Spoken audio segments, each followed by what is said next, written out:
I'm Professor Wyse, this is Professor Nate. I'm just going to show my Kimura From Guard. It's very much a classic thing. Everyone should know a Kimura From Guard. I'm just doing tiny variations on it. I'm going to give a lot of credit to my original professor, Ian Tonks, the gun.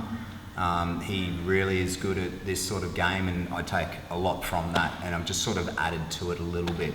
So from a 45 here, basically what I like to set it up with a really good overhook. It's all about the overhook, it's the shoulder lock, so I want to control the shoulder for me. Personally, I do like to use the old kind of pull them in, make them react that way coming back, and then I go back with them like I'm going for a bump sweep.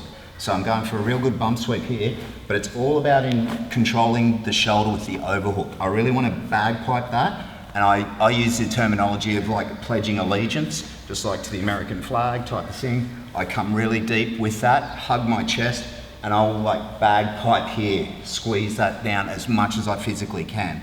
So I've really got a good overhook here around the shoulder. I'm a little bit low, personally. If I can get about here and have my over the collarbone type of area, that's ideal. I don't want to be too low on the arm. I'd prefer to be up higher on the arm, coming around the shoulder, really clapping in here. But then generally what will happen, if it's not the best bump sweep anyway, they're generally going to push me back to the mat. In that push back to the mat, as my hand comes off, I try and find his wrist somewhere. So as I find the wrist, or the hand is better. If I can get the hand, I'll actually grab around the knuckles, and I'll just kind of like tweak it a little bit that way. Now from there, what I want to do is I want to actually switch my hips. So you can't see this leg that much, but what I'm actually doing is I do have it squeezed into this hip this side, and you'll see that my other calf muscle here is squeezed in on this hip here. So I'm controlling his hips a bit, just with a bit of a squeeze here, really deep here, really pledging allegiance here. But I'm actually, what the big thing is I'm have my hand separated from the shoulder. I'm actually pulling this arm out this way, pulling back this way.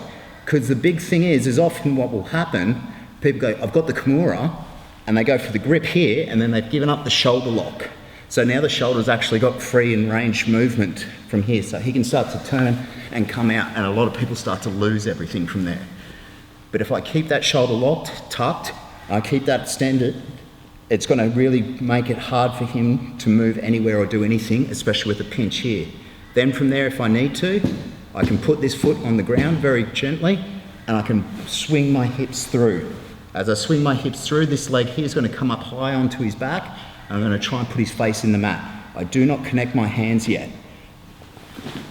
As I do that, you'll notice I'm still bagpiping down very hard on the shoulder here, and now all I need to do is bring that hand to my pocket. As I pull it to my pocket, my wrist can come to it, but I still stay very tight and deep here on the back of the shoulder blade. Then from there, I just literally run it up my leg. The more I come up here, the more deeper it's gonna be. But I come up there just to stop him from posturing back onto me. All right, I hope you all got something out of that.